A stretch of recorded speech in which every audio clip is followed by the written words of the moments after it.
নমস্কার বন্ধুরা, Rina's cooking with নেচারে আপনাদের সবাইকে স্বাগত। চলে এসেছি আজকের রেসিপি নিয়ে। আজকের রেসিপি মুচমুচে পটলের বড়া তৈরি করে দেখাবো, যেটা ডাল ভাতের সঙ্গে খেতে অসাধারণ লাগে। দেখো, তার জন্য এখানে বেশ কয়েকটা পটল নিয়েছি। পটলের দুধারে মুখগুলো ছাড়িয়ে গায়ের খোসাটা একটু চেঁচে নেব।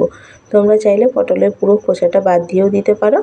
এইভাবে করে সব পটলগুলোকে গাগুলো চেঁচে নিচ্ছি, আর মুখের দিকে দুদিকের অংশগুলো কেটে বাদ দিয়ে দিচ্ছি।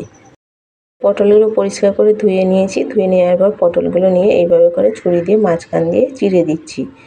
প্রত্যেকটা পটলই এরকম দু টুকরো করে কেটে নিতে হবে। আমি এক এক করে সমস্ত পটলগুলো কেটে নিচ্ছি।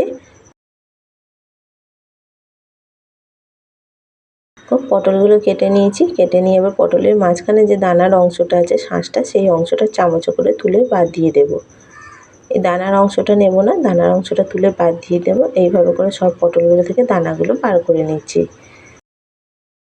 সব পটল থেকে দানাগুলো এইভাবে করে বার করে নিয়েছি। এবার পটলগুলো নিয়ে একটা একটা করে পটলগুলো একটু করে কেটে নেব। কীভাবে কাটছি দেখো, একটা ছুরি নিয়ে পটলের ঠিক মাঝখান থেকে এইভাবে করে লম্বা লম্বা করে কেটে নিতে হবে।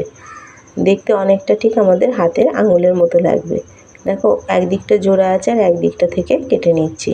দুটো মুখ একবারে কাটলে হবে না, একদিকটা জুড়ে রাখতে হবে। আর এইভাবে করে 4টে 5টা করে চিড়ে চিড়ে নিতে হবে। সমস্ত পটলগুলো একই রকমভাবে দেখো কেটে নিয়েছি। একটা ব্যাটার তৈরি করব। একটা বাটির মধ্যে নিলাম এখানে 3 থেকে 4 চামচ মতো বেসন। বেসনের মধ্যে অল্প দিচ্ছি একটুখানি চালের গুঁড়ো,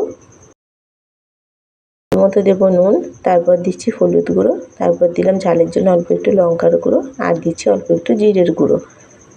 এবার দেবো একটুখানি কালো জিরে। সব শেষে দেবো 1 চামচ সাদা তিল। তিলের পরিবর্তে তোমরা এখানে পোস্ত ব্যবহার করতে পারো। পোস্ত ছাড়াও কিন্তু তিল দিয়ে এটা খেতে খুবই ভালো লাগে। শুকনো উপকরণগুলো প্রথমে ভালো করে মিশিয়ে নিতে হবে। তারপর অল্প অল্প জল দিয়ে একটা ব্যাটার তৈরি করে নিতে হবে।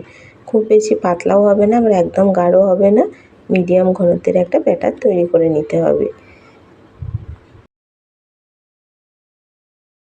ব্যাটার তৈরি করে নিয়েছি। এদিকে একটা গ্যাসের মধ্যে কড়া বসিয়ে কড়ার মধ্যে বেশ খানিকটা সাদা তেল দিয়ে গরম করে নিলাম।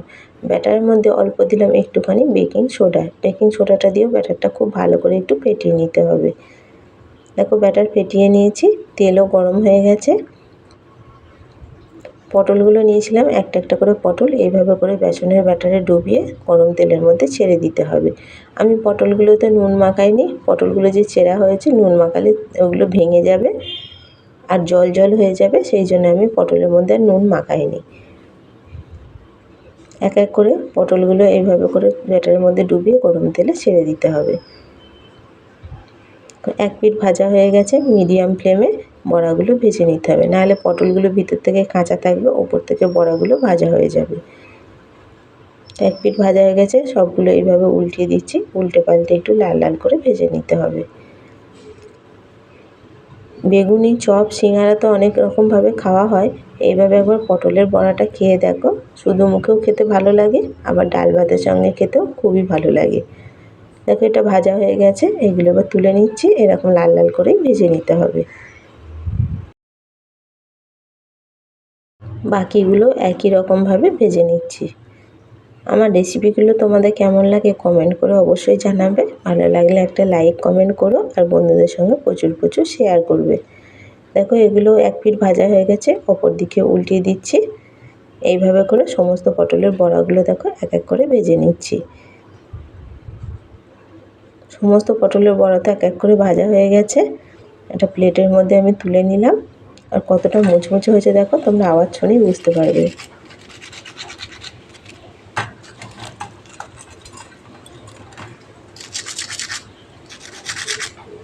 এইভাবে বানিয়ে দেখো, এতটাই এরকম মুচমুচে হবে আর খেতে খুবই ভালো লাগে।